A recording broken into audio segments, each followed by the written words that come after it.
എല്ലാ കൂട്ടുകാർക്കും ഒരിക്കൽ കൂടി എൻ്റെ ഈ ക്ലാസ്സിലേക്ക് സ്വാഗതം. ഇന്ന് നമ്മൾ നോക്കുവാൻ പോകുന്നത് ഒരുപാട് പേർക്ക് ഉപകാരപ്പെടുന്ന സ്ക്രീൻ റെക്കോർഡിംഗ് എന്ന കാര്യത്തെക്കുറിച്ചാണ്. ഒരുപക്ഷെ പലർക്കും അറിയുന്ന കാര്യമായിരിക്കാം, എന്നിരുന്നാൽ പോലും അറിയാത്തവർക്ക് ഒരു പുതിയ അറിവാകട്ടെ എന്ന് ആഗ്രഹിച്ചുകൊണ്ട് ഈ വീഡിയോ ഞാൻ സമർപ്പിക്കുകയാണ്. കമ്പ്യൂട്ടർ ഉപയോഗിക്കുന്ന ഒരു സാധാരണക്കാരന് പോലും പല സമയങ്ങളിലും പല പല ആവശ്യകതകൾക്കും വേണ്ടി സ്ക്രീൻ റെക്കോർഡ് ചെയ്യേണ്ട ഒരു സാഹചര്യം വന്നു കാണാറുണ്ട്. ഒട്ടുമിക്ക ആളുകളും എന്താണ് ചെയ്യുക എന്ന് വെച്ചാൽ കീബോർഡിലെ തന്നെ പ്രിന്റ് സ്ക്രീൻ എന്ന കീ ഉപയോഗിച്ചുകൊണ്ടാണ് അവരവർക്ക് ആവശ്യമുള്ള ഭാഗങ്ങൾ ഇമേജ് രൂപത്തിൽ സേവ് ചെയ്യാറുള്ളത്. ഇങ്ങനെ പ്രിന്റ് സ്ക്രീൻ പ്രസ് ചെയ്തതിന് ശേഷം പിന്നെ അത് പെയിന്റിലോ അല്ലെങ്കിൽ വേർഡിലോ ഒക്കെ കൊണ്ടുപോയി പേസ്റ്റ് ചെയ്തിട്ടാണ് നമ്മൾ സേവ് ചെയ്യാറുള്ളത്. ഇനി വേറെ ഒരു ഭാഗമാണ് നമുക്ക് ഇതുപോലെ ഇമേജ് രൂപത്തിൽ സേവ് ചെയ്യേണ്ടതെങ്കിൽ വീണ്ടും നമ്മൾ പ്രിന്റ് സ്ക്രീൻ പ്രസ് ചെയ്ത് പെയിന്റിലോ വേർഡിലോ ഒക്കെ കൊണ്ടുപോയി പേസ്റ്റ് ചെയ്യണം. 2 or 3 ഭാഗങ്ങളൊക്കെ ആണെങ്കിൽ നമുക്ക് ഇതുപോലെ ചെയ്യാം. പക്ഷേ കൂടുതൽ ഭാഗങ്ങളൊക്കെ നമുക്ക് ഇതുപോലെ സേവ് ചെയ്യണമെങ്കിൽ ഒരുപാട് സമയമെടുക്കും. അപ്പോൾ അങ്ങനെയുള്ളവർക്ക് വേണ്ടി വിൻഡോസ് 10 നമുക്ക് സ്റ്റെപ്പ് റെക്കോർഡർ എന്ന ഒരു ഓപ്ഷൻ ഉണ്ട്. സ്റ്റെപ്പ് റെക്കോർഡറിന്റെ പ്രത്യേകത എന്താണെന്ന് വെച്ചാൽ നമ്മൾ മൗസ് കൊണ്ട് ക്ലിക്ക് ചെയ്യുന്ന ഭാഗങ്ങളെല്ലാം തന്നെ ഓട്ടോമാറ്റിക്കായി സേവ് ചെയ്യപ്പെടുന്നു. അതുമൂലം നമുക്ക് ഒരുപാട് സമയവും ലാഭം കിട്ടുന്നു. ഇപ്പൊ കുറച്ച് എക്സാമ്പിൾസ് നോക്കുകയാണെങ്കിൽ നിങ്ങളുടെ സ്ക്രീനിലെ ഏതെങ്കിലും കാര്യങ്ങൾ മറ്റൊരാൾക്ക് മെയിൽ അയക്കണമെന്ന് വിചാരിക്കുക. അപ്പോൾ ഈ സ്റ്റെപ്പ് റെക്കോർഡർ എടുക്കുക, ആവശ്യമുള്ള ഭാഗങ്ങളിൽ വെറുതെ മൗസ് കൊണ്ട് ക്ലിക്ക് ചെയ്യുക. ആ ഭാഗങ്ങളെല്ലാം തന്നെ ഓട്ടോമാറ്റിക്കായി സേവ് ചെയ്യപ്പെടുകയും നിങ്ങൾക്ക് വളരെ പെട്ടെന്ന് തന്നെ മെയിൽ അയക്കാനും സാധിക്കുന്നു. ഇനി അടുത്ത ഒരു എക്സാമ്പിൾ നോക്കുകയാണെങ്കിൽ നിങ്ങൾ പുതിയ ഒരു ജോലിക്ക് ചേർന്നെന്ന് വിചാരിക്കുക.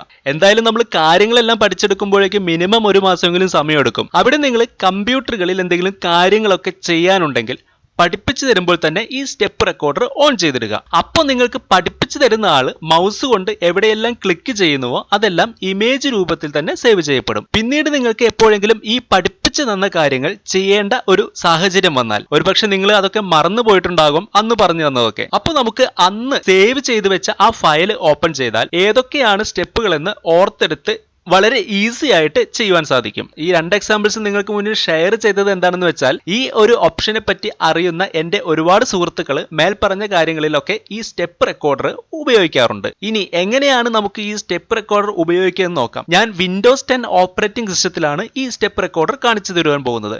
വിൻഡോസ് 7 വിൻഡോസ് 8.1 നിങ്ങൾക്ക് ഈ സ്റ്റെപ്പ് റെക്കോർഡർ എന്ന ഓപ്ഷൻ കിട്ടുന്നതാണ്. വിൻഡോസ് 10 സ്റ്റെപ്പ് റെക്കോർഡർ യൂസ് ചെയ്ത് സേവ് ചെയ്യുമ്പോൾ ഇമേജിന്റെ ക്ലാരിറ്റി വിൻഡോസ് 7 വിൻഡോസ് 8.1 കൂടുതലാണെന്നാണ് എനിക്ക് തോന്നിയിട്ടുള്ളത്. എന്തായാലും നിങ്ങൾ ഉപയോഗിച്ച് നോക്കുക, എന്നിട്ട് അഭിപ്രായങ്ങൾ അറിയിക്കാൻ മറക്കരുത്. ഇപ്പോൾ നിങ്ങൾ ഈ കാണുന്നത് ഞാൻ ഉപയോഗിക്കുന്ന എൻ്റെ വിൻഡോസ് 10 ഓപ്പറേറ്റിംഗ് സിസ്റ്റമാണ്. എങ്ങനെയാണ് സ്റ്റെപ്പ് റെക്കോർഡർ എടുക്കുക എന്ന് നോക്കാം. അതിനായി സ്റ്റാർട്ട് ബട്ടണിൽ ക്ലിക്ക് ചെയ്യുക. ഇവിടെ നിന്നും ഓൾ പ്രോഗ്രാംസ് എന്ന് കാണാം, അതിൽ ക്ലിക്ക് ചെയ്യുക. ഇവിടെ വിൻഡോസ് ആക്സസറീസ് എന്നതിൽ ക്ലിക്ക് ചെയ്യുക. ഇപ്പോൾ നിങ്ങൾക്ക് കാണുവാൻ സാധിക്കും സ്റ്റെപ്പ് റെക്കോർഡർ എന്നത്, അതിൽ ക്ലിക്ക് ചെയ്യുക. ഇങ്ങനെ ക്ലിക്ക് ചെയ്താൽ ഇതുപോലെ ചെറിയ ഒരു വിൻഡോ ലഭിക്കുന്നതാണ്.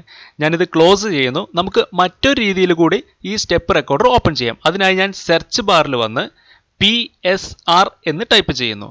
PSR എന്നാൽ പ്രിന്റ് സ്ക്രീൻ എന്നതിൻ്റെ ഷോർട്ട് ഫോം ആണ്. ഇങ്ങനെ ടൈപ്പ് ചെയ്ത് കഴിഞ്ഞാൽ നമുക്ക് സ്റ്റെപ്പ് റെക്കോർഡർ ലഭിക്കുന്നതാണ്. ഞാൻ സ്റ്റെപ്പ് റെക്കോർഡിൽ ക്ലിക്ക് ചെയ്യുന്നു. ഇനി സ്റ്റാർട്ട് റെക്കോർഡ് എന്നതിൽ ക്ലിക്ക് ചെയ്യുക. അതിനുശേഷം ഈ വിൻഡോ മിനിമൈസ് ചെയ്യുക. ഇനി നിങ്ങൾ ഈ മൗസ് കൊണ്ട് എവിടെയെല്ലാം ക്ലിക്ക് ചെയ്യുന്നുവോ ആ ഭാഗങ്ങളെല്ലാം തന്നെ ഓട്ടോമാറ്റിക്കായിട്ട് സേവ് ചെയ്യപ്പെടുന്നതാണ്. ഒരു ടെസ്റ്റിംഗ് പർപ്പസിന് വേണ്ടിയിട്ട് നിങ്ങൾക്ക് കാണിച്ചു തരുവാൻ വേണ്ടി ഞാൻ സ്റ്റാർട്ട് ബട്ടണിൽ ക്ലിക്ക് ചെയ്യുന്നു. അതിനുശേഷം കാൽക്കുലേറ്റർ എടുക്കുന്നു. ഇങ്ങനെ ക്ലിക്ക് ചെയ്യുമ്പോൾ നിങ്ങൾ ഈ മൗസിൻ്റെ അറ്റത്ത് ശ്രദ്ധിക്കുക, ഒരു റെഡ് കളർ വരുന്നത്. അതായത് നമ്മൾ ക്ലിക്ക് ചെയ്യുന്നതിനനുസരിച്ച് സേവ് ചെയ്യപ്പെടുന്നു എന്നതാണ് അതിൻ്റെ അർത്ഥം. വീണ്ടും ഞാൻ സ്റ്റാർട്ട് ബട്ടണിൽ ക്ലിക്ക് ചെയ്യുന്നു. അവിടെ നിന്നും പെയിന്റ് ഓപ്പൺ ചെയ്യുന്നു. ഞാൻ ഈ വിൻഡോ ക്ലോസ് ചെയ്യുന്നു. ഇങ്ങനെ ക്ലോസ് ചെയ്യുമ്പോൾ നിങ്ങൾ ശ്രദ്ധിക്കുക, ഈ മൗസിൻ്റെ അറ്റത്ത് ഒരു റെഡ് കളർ വരുന്നത്.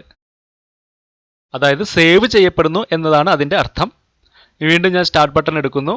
കൺട്രോൾ പാനൽ ഓപ്പൺ ചെയ്യുന്നു. ഇവിടെ നിന്നും പ്രോഗ്രാംസ് എന്നതിൽ ക്ലിക്ക് ചെയ്യുന്നു. അൺഇൻസ്റ്റാൾ എ പ്രോഗ്രാം എന്നതിൽ ക്ലിക്ക് ചെയ്യുന്നു. അപ്പോൾ ഇത്രയും കാര്യങ്ങളാണ് നമ്മൾ ചെയ്തത്. നിങ്ങൾക്ക് കാണിച്ചു തരാൻ വേണ്ടി വെറുതെ ക്ലിക്ക് ചെയ്തതെന്ന് മാത്രം. അതിനുശേഷം ഞാനിത് ക്ലോസ് ചെയ്യുന്നു. ഇനി നമുക്ക് ഇത്രയും കാര്യങ്ങൾ സേവ് ചെയ്യപ്പെട്ടിട്ടുണ്ടോ എന്ന് ചെക്ക് ചെയ്യാം. അതിനുവേണ്ടി മിനിമൈസ് ചെയ്തിരുന്ന ഈ സ്റ്റെപ്പ് റെക്കോർഡർ ഓപ്പൺ ചെയ്തതിനു ശേഷം സ്റ്റോപ്പ് റെക്കോർഡ് എന്നത് ക്ലിക്ക് ചെയ്യുക.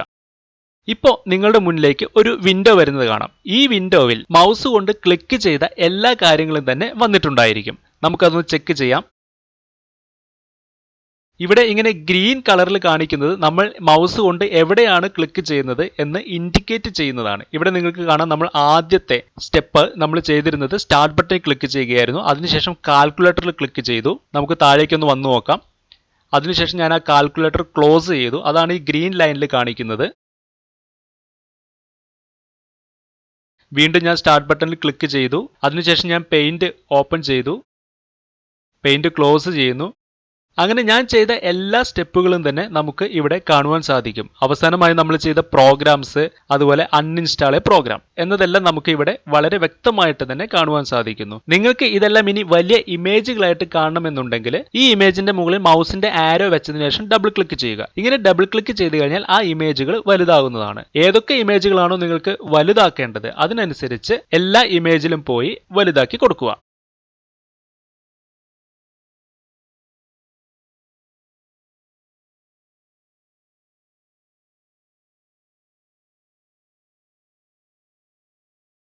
ഇപ്പോൾ നിങ്ങൾക്ക് കാണാം നമ്മൾ ചെയ്ത എല്ലാ കാര്യങ്ങളും തന്നെ സേവ് ചെയ്യപ്പെട്ടിട്ടുണ്ട്. പല സമയങ്ങളിലും നമുക്ക് ഇതുപോലെ ചെയ്യണമെന്നുണ്ടെങ്കിൽ നമ്മൾ ചെയ്തിരുന്നത് പ്രിന്റ് സ്ക്രീൻ എന്ന കീ ഉപയോഗിച്ചുകൊണ്ട് കോപ്പി ചെയ്യുകയും അതിനുശേഷം മൈക്രോസോഫ്റ്റ് വേർഡിലോ അല്ലെങ്കിൽ പെയിന്റിലോ ഒക്കെ പോയി പേസ്റ്റ് ചെയ്യുകയായിരുന്നു. ഒരുപാട് സമയം നമുക്ക് അതിനു വേണ്ടി കളയണമായിരുന്നു. സ്റ്റെപ്പ് റെക്കോർഡർ എന്ന ഈ ഒരു ഓപ്ഷൻ വളരെ സഹായകം തന്നെയാണെന്നാണ് എനിക്ക് തോന്നിയിട്ടുള്ളത്. എന്തായാലും നമുക്കിത് ജസ്റ്റ് സേവ് ചെയ്യാം. അതിനായി ഞാൻ സേവ് എന്ന ബട്ടണിൽ ക്ലിക്ക് ചെയ്യുന്നു.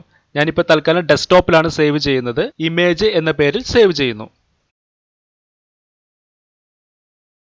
അതിനുശേഷം ഈ വിൻഡോ ക്ലോസ് ചെയ്യുന്നു. സാധാരണഗതിയിൽ ഇങ്ങനെ സ്റ്റെപ്പ് റെക്കോർഡർ വഴി സേവ് ചെയ്യപ്പെടുക സിപ്പ് ഫയലായിട്ടായിരിക്കും. ഇവിടെ കാണുന്ന ഈ ഇമേജ് എന്ന ഫയൽ ഞാൻ ഓപ്പൺ ചെയ്യുന്നു. ഇവിടെ നിങ്ങൾക്ക് കാണാം റെക്കോർഡിംഗ്, അതായത് നമ്മൾ സേവ് ചെയ്ത ആ ഫയലാണ് ഇവിടെ കാണിക്കുന്നത്. ഇതിനെ ഡ്രാഗ് ചെയ്ത് ഡെസ്ക്ടോപ്പിലേക്ക് ഇടുന്നു. അതിനുശേഷം ഈ വിൻഡോ ക്ലോസ് ചെയ്യുന്നു.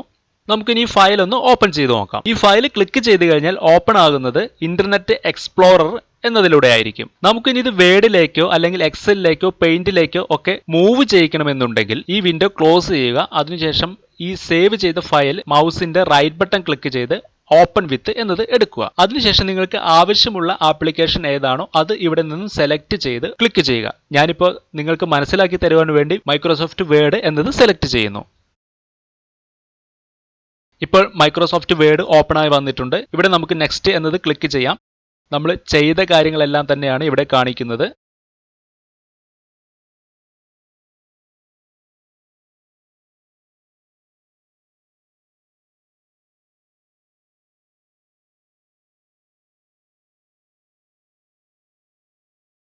അതിനുശേഷം ഞാൻ ഈ വിൻഡോ ക്ലോസ് ചെയ്യുന്നു. ഇത്രയും പറഞ്ഞ കാര്യങ്ങൾ എല്ലാ കൂട്ടുകാർക്കും മനസ്സിലായി കാണുമെന്ന് വിചാരിക്കുന്നു. പലരും ഇത് ഉപയോഗിക്കുന്നുണ്ടാകാം. കാരണം ഇത് വിൻഡോസ് 7ലും വിൻഡോസ് 8.1ലും അവൈലബിൾ ആണ്. പക്ഷേ ഈ ഇമേജിന്റെ ക്ലാരിറ്റി വിൻഡോസ് 10ൽ കൂടുതൽ തന്നെയാണെന്നാണ് എനിക്ക് തോന്നിയിട്ടുള്ളത്. എന്തായാലും നിങ്ങൾ ഉപയോഗിച്ച് നോക്കുക. അതുപോലെ തന്നെ അഭിപ്രായങ്ങൾ എല്ലാം അറിയിക്കാൻ മറക്കരുത്. അടുത്ത വീഡിയോയിലൂടെ വീണ്ടും കാണാമെന്ന ശുഭപ്രതീക്ഷയോടെ നന്ദി.